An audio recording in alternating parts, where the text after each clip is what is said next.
damu ya thamani ya Yesu Kristo ikazidi kusafisha fikra zetu na mawazo yetu. Na mpendwa katika Bwana, usichukue mawazo ukaanza kukaa kwa ajili ya kuwaza na kufikiri. Utaingia katika machozi, utaingia katika shida. Ingawa si rahisi sana, lakini nataka wewe mwenyewe ujue kwamba kwa nini umeokoka na baada ya maisha haya unaenda wapi. Kwa hiyo utaona aliyetangulia katika ufalme wa Mungu ni furaha, kwa sababu mbinguni wanafurahi kwa sababu ameushinda ulimwengu. Haleluya. Kwa hiyo washindi wanaoshinda ulimwengu tunatakiwa kuwa katika hali ambayo tu ni nzuri, kwa sababu hatuna njia nyingine ya kwenda kwa Mungu, ni njia hiyo. Haleluya. Kwa hiyo ni vitu ambavyo tutavikuta na tumekutana navyo kila mara. Kwa hiyo Bwana Yesu azidi kuwatia nguvu wapendwa katika Bwana. Biblia inasema kwamba shukuruni kwa kila jambo. Kwenye Wathesalonike wa kwanza 5:18 inasema shukuruni kwa kila jambo, maana hayo ni mapenzi ya Mungu kwenu katika Kristo Yesu. Haleluya. Shukuruni kwa kila jambo. Hapa hajaorodhesha kwamba ukibarikiwa, ukipata kazi ndio ushukuru. Hata yale ambayo usio yataka yaweze kutokea, Mungu anasema kwamba ushukuru. Haleluya. Haleluya. Haleluya. Haleluya. Sasa jamani, kwa nini Mungu amefanya hivyo? Lakini aliyetwaliwa hayuko hivyo. Anafurahi na kazi yake ameshamaliza. Bwana Yesu asifiwe sana. Nilitoa mfano kule Dodoma nikasema kwamba mhubiri mmoja kutoka Nigeria aliweza kuomba kwamba yule msaidizi wake alipokuwa amekufa akaomba kwamba wafufuke. Kwa hiyo akapiga magoti yule mhubiri kwenye chumba kile cha mortuary. Alipopiga magoti kuomba, yule Mungu akamuonyesha yule mtumishi ambaye Bwana alimtoa, akamwambia angalia mtumishi wangu yuko pale analia. Na kwa sababu hiyo nataka nikurudishe kule. Yule mhubiri akakataa. Alikuwa ni mchungaji msaidizi wake, akakataa. Akasema kwamba mimi huko siendi tena. Lakini kwa sababu ya machozi ya yule mtumishi, Bwana akamwambia kwamba rudi. Yule mtumishi hakukubali, yani hakukubaliana na Mungu kwa ajili ya kurudi. Ndipo pale Mungu akampush kidogo tu, na akajikuta tayari anapiga chafya akiwa kwenye jokofu. Na yule mhubiri alipoona hivyo akafurahi, akaja ili amkumbatie. Lakini yule aliyefufuliwa alimsukuma na hakufurahia kitendo kile ambacho yule mhubiri amekifanya. Kwa sababu gani? Mtu huyu alikuwa tayari ameushinda ulimwengu, alikuwa amepata upenyo na alikuwa yuko na Yesu. Kwa hiyo wakati mwingine tunaruhusu ile hali ambayo ni ya kibinadamu ituvamie. Lakini tujue kama hiyo hali ikituvamia ni uchungu ndio, hauna sababu. Lakini usipoangalia pia adui anaweza akapata sababu. Tumeelewa eh? Kwa hiyo tujitie nguvu kwa ajili ya kusonga nini? Mbele. Kama Biblia inasema kwamba shukuruni kwa kila jambo, tukubali kwa ajili ya kushukuru. Kwamba tulikuwa na mtumishi wa Bwana, alikuwa amejitoa, alikuwa anafanya kazi ya Mungu, alikuwa kiongozi mzuri. Amen. Alikuwa sio msemaji sana, alikuwa sio mtu wa makuu, alikuwa sio mtu wa majivuno, alikuwa sio mtu wa kujikweza, alikuwa ni mtu ambaye anayefaa kuigwa. Lakini Bwana tunakushukuru kwa sababu tutamkuta siku moja mbinguni. Haleluya. Hilo ndio la kushukuru zaidi, kwa sababu angekuwa anabaki hapa hujui kwamba angemalizaje vipi. Ule wakati ulipofika ndio Mungu aliona kwamba hapa sasa ngoja nimchukue. Bwana Yesu asifiwe sana. Ndio maana Biblia ni kwa ajili ya waaminio. Waaminio wanaambiwa shukuruni kwa kila jambo. Haleluya. Kwa hiyo pamoja na ile hali ya kibinadamu, lakini tusiruhusu hali ya kibinadamu ikafanya kazi katika maisha yetu, kwa sababu hiyo hali ya kibinadamu ikiendelea ni kwamba adui pia anapenda kudandia kwenye ile hali ya kibinadamu. Kwa hiyo tujitieni nguvu. Bwana Yesu asifiwe sana. Haleluya. Haleluya. Haleluya. Kwa hiyo Mungu anataka tuwe watu wa shukrani, kwa sababu Mungu amesema kwamba tushukuru kwa kila nini? Kwa kila jambo. Na kuna njia ambazo Bwana anafanya kazi yake. Lakini kuna milango mingine ambayo imefungwa. Ya kwanza, kwenye Yohana sura ya 5 mstari wa 24, Biblia inasema, amini amini nawaambia, yeye asikiaye neno langu na kumwamini yeye aliyenipeleka yuna uzima wa milele, wala haingii hukumuni, bali amepita kutoka mautini kuingia uzimani. Haleluya. Ili uweze kwenda mbinguni, ili uweze kumwona Yesu katika ulimwengu ule wa kiroho zaidi, yaani si huu wa kidunia, njia mojawapo ambayo tunaopita, anasema kwamba tutapita mautini ili kuelekea wapi? Uzimani. Haleluya. Haleluya. Kwa hiyo ndio kama Wakristo tuelewe. Unataka kumwona Yesu? Huwezi kumwona Yesu ukiwa mwilini. Atakuja kama picha pap atapita, si ndio Lakini kama unataka ukae naye moja kwa moja, njia ambayo Yesu ameiweka pia ni ya mautini, kwa ajili ya kuufisha ule mwili ili kuingia kwenye mwili mwingine wa utukufu ili umuone Yesu. Haleluya. Na hii ndio njia ya watakatifu. Pamoja kuna hali fulani tu ya huzuni, lakini tunasema kwamba lazima tujitie nini? Nguvu kwa ajili ya kusonga mbele. Mtu mwingine alikuwa ni Henoko. Henoko ukisoma kwenye Mwanzo sura ile ya 5 mstari wa 24, Biblia inasema kwamba Henoko akaenda pamoja na Mungu, naye akatoweka, maana Mungu alimtwaa. Henoko yeye hakupitia katika mauti, lakini kuna badiliko ambalo Mungu analijua yeye mwenyewe. Mtu wa kwanza ni Henoko. Alitembea vizuri na Mungu, na inawezekana kwamba Mungu aliona kwamba hakuna watu wanastahili kwa ajili ya kumzika huyu nani? Henoko. Kwa hiyo Mungu alibadilisha wapi? Lakini tunachoamini kwamba hakuingia na ule mwili wa duniani kule mbinguni, lakini kuna mabadiliko ambayo Mungu aliyafanya hapo kwenye anga. Haleluya. Ukisema unasema kwa nini isiingie mbinguni? Haingii mbinguni kwa sababu hata Musa alipokufa hakuzikwa na wale wazee.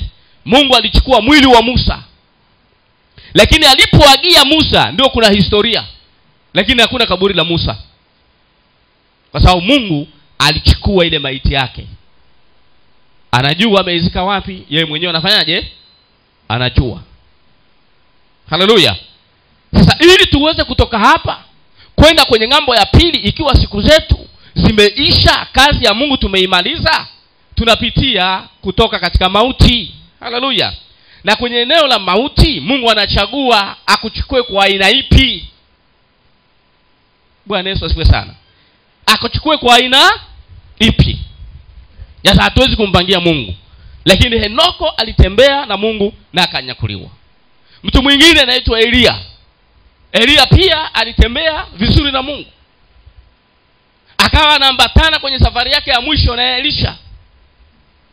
Lakini maandiko yanasema pia kwamba gari la moto likafanyaje? Likatokea. Elia akafanyaje? Akanyakuliwa. Kwenda wapi? Kwenda mbinguni. Alipokuwa anaenda, kwa sababu Elisha alikuwa anamwangalia, alichokiona Elisha ni vazi la Elia, lakini mwili wa Elia uko wapi? Bwana anajua mabadiliko yake. Ndio maana Yesu akasema kwamba kwa maneno mawili matatu neno lifanyaje? Lithibitike. Baada ya hapo kwenye historia ya Elia, ni Wafalme wa pili sura ya 2 mstari wa 11.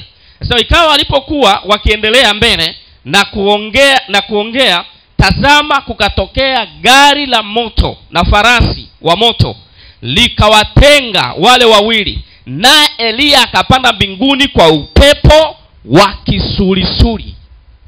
Kamaliza kazi, akaenda kwa upepo wa nini? Wa kisulisuli. Maiti yake haikuwepo mahali pale. Alichokipata Elisha ni vazi la Elia, ama alipojaribu kupiga kwenye mto wa Jordan, maandiko yanasema kwamba maji yale yakagawanyika na Elisha naye akafanyaje? Akapita pale.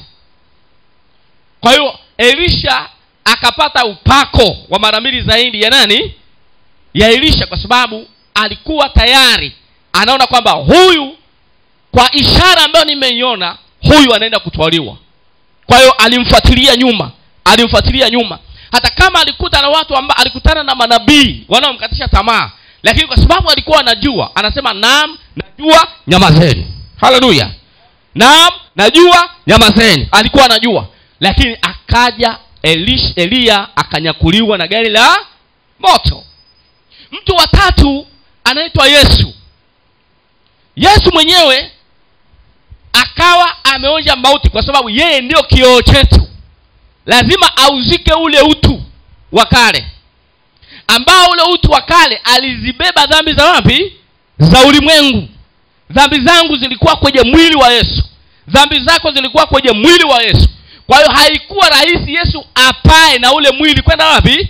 Kwenda mbinguni. Lazima afe.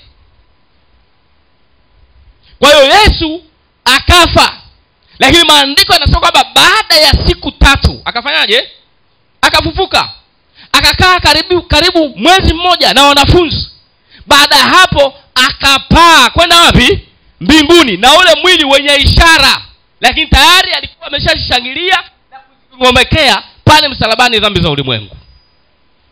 Bwana Yesu asifiwe sana. Haleluya. Kwa hiyo tukizungumza habari ya mauti, Yesu alila mauti kwa sababu gani? Kwa sababu ya kwako, kwa sababu ya kwangu. Ndio maana inabadilika historia ya Biblia habari ya kufa, kwamba mtu aliyeokoka analala hafi. Haleluya. Tunapomwamini Yesu Kristo kuwa Bwana na Mwokozi wa maisha yetu, pale tayari ule mwili unakufa, bado tulikuwa tunatembea. Kwa kufa kwa ule mwili ni kwa sababu ya yale maovu. Kwa hiyo tunamwamini Yesu Kristo. Tunapomwamini Yesu Kristo, tayari tunakuwa tumeifia nini? Dhambi. Tunaunganika na kifo cha Kristo. Bwana Yesu asifiwe sana. Kwa hiyo tunapokuwa sasa tunakutwa na ile hali ambayo ni ya umauti, kwamba tunaondoka kwenye dunia, tunatafsiri ile ya kale ya kwamba mtu amefanyaje? Amekufa. Lakini tafsiri ya kibiblia sio kufa, ni kulala. Haleluya. Sasa wewe unaliaje na mtu ambaye amelala? Lazima turudi katika neno la Mungu. Lazima tutafakari. Sisi tunaitwa tumelala. Leo hii nikikaa hapa, nikaja nikalala hapa, wengine wanasema amekufa, wengine watasema kwamba tayari ameshaaga nini? Dunia. Lakini kibiblia mimi nimelala katika Kristo, kwa sababu nitaamshwa tena. Maana hakuna mtu ambaye hajalala anaamshwa. Kwa hiyo lazima ulale ili ufanyaje? Uamshwe. Rehema anaamshwa na nani? Ataamshwa na Kristo. Haleluya. Haleluya.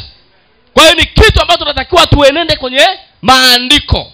Mimi nikitoka, wewe ukitoka kwenye ulimwengu huu, tunasema katika kauli ya kibiblia ya kwamba umelala katika Kristo Yesu na utaamshwa tena, ili uende ukamlaki Bwana wapi? Mawinguni. Na wale walio hai, kwa maandiko yanasema kwamba tutabadilishwa sote kwa dakika ngapi?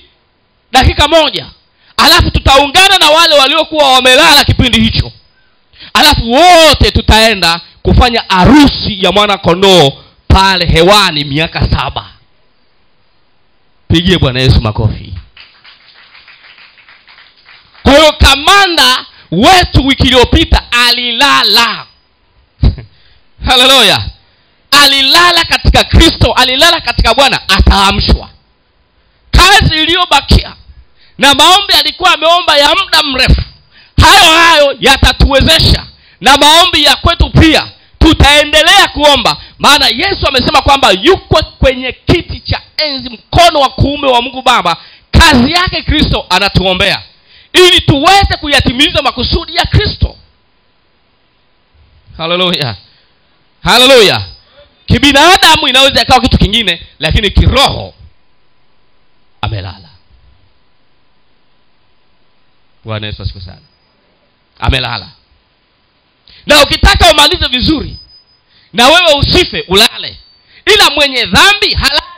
Mwenye dhambi anakufa, kwa sababu anakufa kiroho na anakufa kimwili. Aliyeokoka hafi kiroho, bali analala katika mwili. mtu aliyelala huwa hafi, maana kuna taraja la kuamshwa tena. Bwana Yesu asifiwe.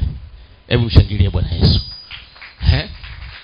Unajua hata kule mbinguni tunapookoka sisi, mbingu zinashangilia kwa sababu tumeufisha utu wa kale.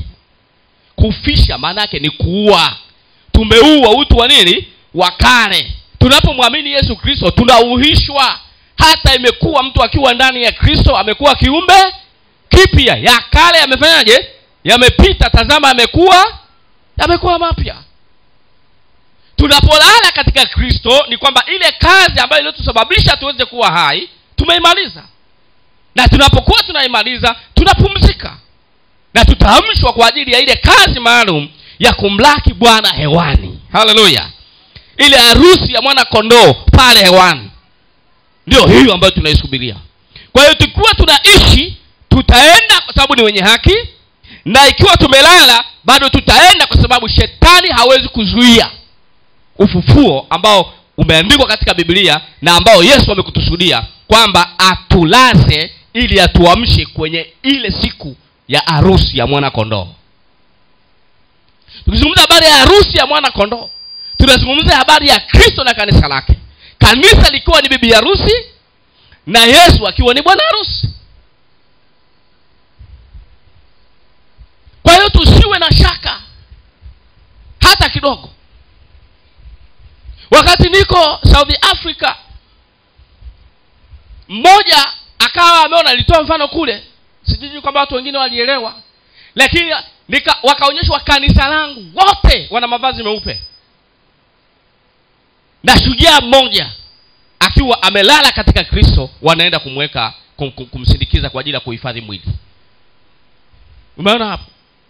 Nikamwambia hakuna mtu mwenye doa hata la nani. Anasema hamna. Sema nilionyeshwa. Kwa nini mavazi meupe? Wapendwa, nyie ni watakatifu wa Bwana. Haleluya. Nyie ni watakatifu wa nani? Wa Bwana. Kamanda katikati yetu amemaliza kazi yake, amefanya huduma yake, ameitimiliza kazi yake, na sasa amepumzika na Kristo. Katika mwili amelala, tutamuamsha, ataamshwa siku moja na yule amshaye watakatifu wake. Haleluya. Kwa hiyo tusijali. Kwa hiyo tuna shuhuda nyingi nikiwaambia hivyo. Bwana Yesu asifiwe sana. Tusiruhusu kitu chochote katika maisha yetu, lakini tumshukuru Mungu kwa sababu hata wenye riadha anayekimbia lazima amalize mwendo wake. Tumeelewa eh? Ukiingia kwenye mashindano lazima umalize. Inategemeana umemaliza umekuwa wangapi. Wa kwanza, wa pili, wa tatu, wa nne. Na inategemeana na yale mataji yanakuaje. Hapa duniani tuko kwenye mbio. Paulo anatoa mfano, anasema kwamba sisi watu tuliookoka tuko kwenye mbio. Hatuwezi kulala katika usingizi, tuko kwenye mbio. Maana mchana umekwisha na usiku umefanyaje? Umeingia.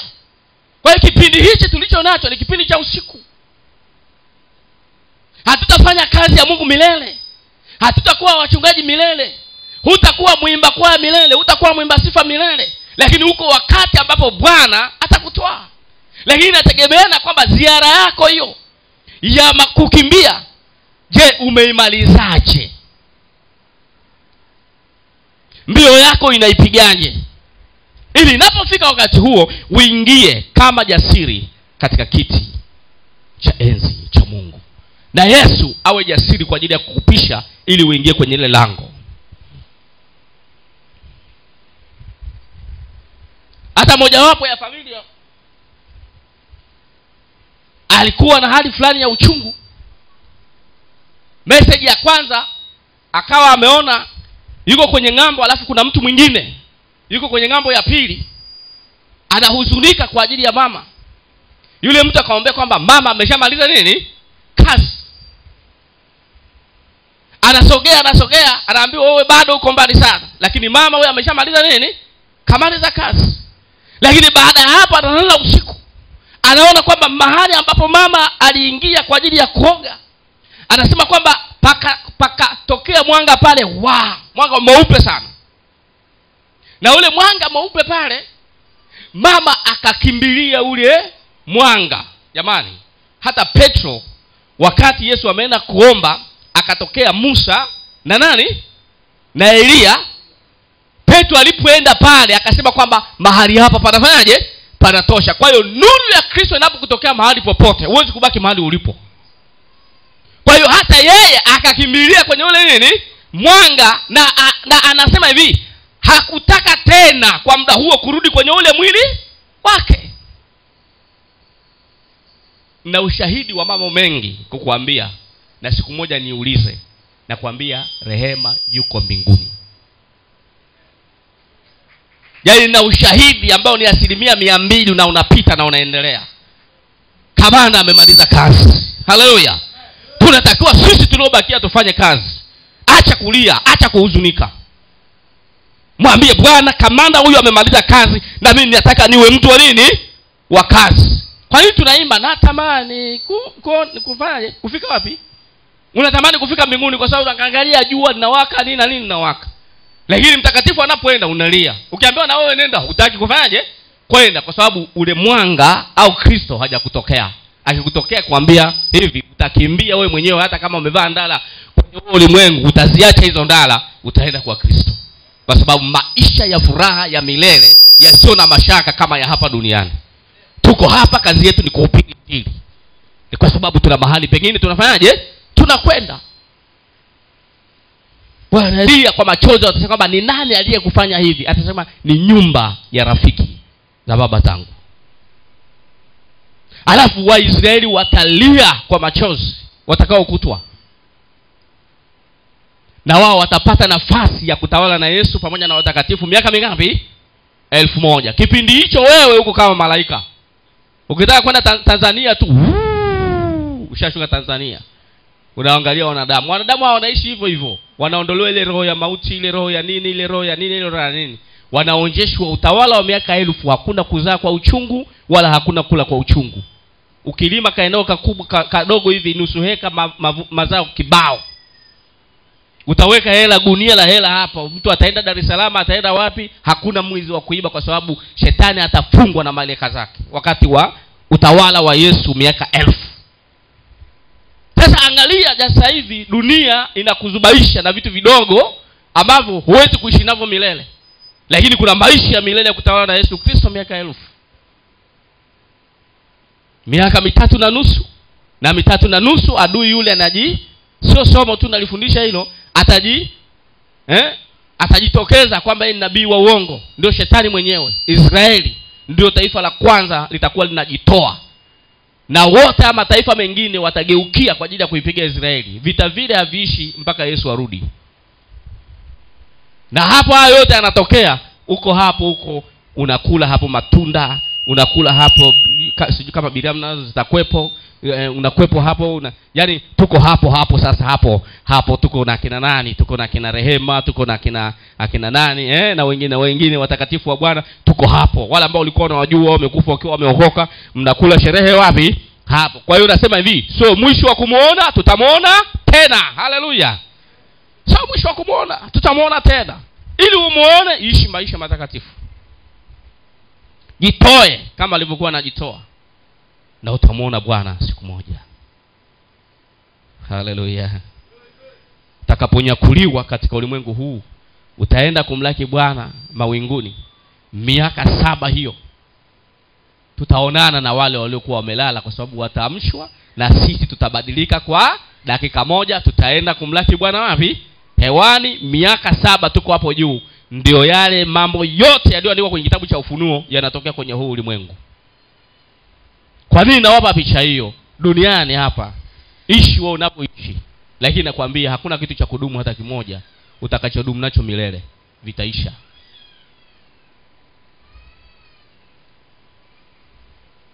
Kwa hiyo watu waliookoka hawatembei kwa maringo, wanatembea kwa ujasiri. Wanaridhika na vile walivyo navyo. Na ipo siku moja watu watajifunza kupitia wewe. Bwana Yesu asifiwe. Kwa hebu vuta, ukiwa na picha kwamba huyu amelala, utalia kweli? Huli. Shida tunasahau maandiko. Wapendwa, tusisahau maandiko. Huwa tunalala. Safari yetu tunalala.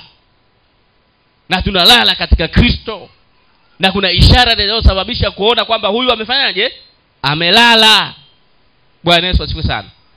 Mungu anaweza akakuchukua baharini, anaweza akakuchukua njiani, anaweza akakuchukua kwa ajali ya gari, anaweza akakuchukua ukiwa chooni, anaweza akakuchukua ukiwa chumbani, anaweza akakuchukua ukiwa umelala, anaweza akakuchukua. Yaani huwezi kumpangia Mungu mazingira gani akuchukue wewe.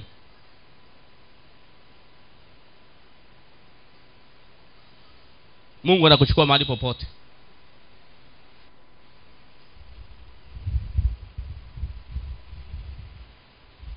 Bwana Yesu asifiwe sana. Tusiishi katika dhana ya kuchukuliwa. Tuishi kwenye dhana ya kuishi na kupiga kazi ya Mungu. Haleluya. Haleluya kanisa. Tuishi katika hiyo dhana ya nini? Ya kufanya kazi ya Mungu kwa ajili ya utukufu. Bwana Yesu asifiwe sana. Tambua kwamba nipigane kuifanya kazi ya Mungu, kwa sababu iko siku moja tutakutana hapo kumlaki Bwana hewani. Haleluya. Hiyo ndio sehemu ya kwanza. Kumlaki Bwana wapi? Hewani. Miaka 1000 itakapokuwa imekwisha, atafunguliwa shetani ili wale ambao walikuwa kwenye ulimwengu wakumbushwe kwamba nyie ni wenye dhambi. Ili wasije wakalalamika kwamba mbona unatuhukumu wakati mimi mpaka nimezaliwa sijawahi kutukana. Si ndio Kwa sababu ulimwengu utakaa miaka 1000, watu watakaa miaka 1000 bila kufanya nini? Dhambi. Sio waizi, sio yani watakatifu, lakini ni kizazi kile cha uovu. Kwa hiyo atafunguliwa shetani kwa muda mchache ili wajitambue ya kwamba wao ni kizazi cha watu waliopotea, hawakupata hiyo neema ya nini? Ya wokovu. Baada ya hapo ndio hukumu inakuwa inafanyika. Kuna watakuwa mkono wa kulia, kuna watakuwa mkono wa kushoto. Na Yesu anakaa kwenye kiti chake cha enzi cha ufalme wake kwa ajili ya kuhukumu makabila yote, mataifa yote. Na wale ambao ni washindi, Biblia inasema kwamba patakuwa na mbingu mpya na nchi mpya, ili lile kusudi la Mungu kuumba kipindi hicho liweze kutimia. Lakini duniani hapa tuna miaka 70, 80, 90, ikienda sana 100. Si ndio Kwa kizazi hichi na mabokoboko tunayokula mitaani, labda ikienda sana 100, sio? Lakini tuna miaka ambayo haihesabiki tukiishi maisha ya ushindi. Tukitumia hichi kidogo tulicho nacho vizuri kwa utukufu wa Mungu, tutaishi na Bwana milele. Haleluya. Mimi nawaambia hivi, tufanye kazi, Mungu atubariki fedha, tule vizuri, tuvae vizuri, tununue tunachokinunua, lakini wa kwanza katika maisha yako awe ni Mungu. Maana upenyo wa kuingia mbinguni tunaupata upenyo wa sehemu moja tu, kupitia kwa Yesu. Na kupitia hapo kwa Yesu ndipo hapo ambapo lango la mbinguni litafunguliwa kwa ujasiri. Biblia inasema kwamba na wewe pia utakiendea kiti cha enzi kwa ujasiri. Tunaupata kwa ajili ya maisha matakatifu ya Mungu. Mimi nimeona nikutie tu moyo. Haleluya. Lakini usiruhusu vitu vingine vikaendelea katika maisha yako, utapata shida. Haleluya. Sisi ndio wafariji katika familia, na kuomba kwetu kwamba Mungu ndio mtosherevu wa nini? Wa hiyo faraja mwenyewe kwenye familia. Kwa hiyo tujitahidi sana kusema kwamba mtumishi wa Mungu amefanya kazi, tumeshirikiana kufanya kazi, amelala, anatusubiri na sisi. Inawezekana tutalala kesho, tutalala kesho kutwa, tutalala mwaka ujao, tutalala baada ya miaka 5, baada ya miaka 10, tutalala. Lakini siku moja wote kwa pamoja tutaamshwa na tutaenda wapi? Hewani kumlaki Bwana wapi? Hewani. Haleluya. Haleluya. Kwa hiyo tusihuzunike kanisa. Bwana Yesu asifiwe sana. Haleluya. Tusihuzunike, ingawa kibinadamu inakuwa katika hali hiyo, lakini tusikubali kukaa kwenye hali kibinadamu muda mrefu. Lazima Bwana abadilishe, tusonge nini? Songe mbele zaidi. Na hakuna mwanadamu yoyote ambaye anayeruhusiwa kufanya jambo lolote kwa ajili ya uhai wa watakatifu. Tunaelewa si tunalindwa hata kuliko rais. ukifunuliwa tu. Tunajua mambo ya Gehazi na mtumishi wa Mungu akaona kilima chote kina majeshi ya Bwana kwa ajili ya kulinda tu watu wangapi? Watu wawili tu. Majeshi ya Bwana. Akasema kwamba walio wengi ni walio upande wetu ni wengi kuliko walio upande wao. Kama macho ya binadamu hivi unaona majeshi hapo. Lakini katika ulimwengu wa kiroho tuna ulinzi zaidi ya mtu yoyote ambaye anaishi duniani. Hakuna anaweza kuja kuchukua roho yako au kuichezea roho yako. Tembea kwa kifua mbele kwamba Bwana yuko pamoja nami. Haleluya. Haleluya. Hiyo ndio Kristo na ndio ujasiri ambao Mungu ametupa na ndio tumaini ambalo tulilo nalo. Na tunajua ya kwamba sisi ni wasafiri. Tunajua Mungu ametupangia mahali pengine pa kuishi milele ambapo hakuna uchungu wala hakuna machozi. Lakini kubadilishana huko ili kwenda huko ni lazima tupitie kwenye kulala. Tusipopitia kwenye kulala tutapitia kwenye kunyakuliwa, kubadilika kwa dakika moja na kunyakuliwa kwenda wapi? Mbinguni. Kwa hiyo kuna njia mbili. Yesu akasema hivi, kuna wengine katika hawa wasimamao ambao hawataonja mauti. Tumeelewa Ndio hilo fungu la kubadilika kwa dakika moja. Lakini kuna wale wengine ambao wataonja mauti kwa sababu bado wa wale wasimamao haujafika. Wale wanalala kwa ajili ya kusubiri muda. Si mnanielewa? Lakini sijatoka nje ya neno, niko kwenye nini? Niko kwenye neno. Njia mbili, kulala na kubadilika kwa mara moja, ni sehemu ya watakatifu wa kizazi hiki cha wokovu. Nje ya hapo kuna kufa kiroho na kumwili na kwenda jehanamu ya moto, kwa sababu umekufa nje ya mpango wa Mungu. Tumeelewa jamani? Tusimame tumshukuru Mungu. Mimi sina mengi zaidi, nataka huo tu nenda nao kwamba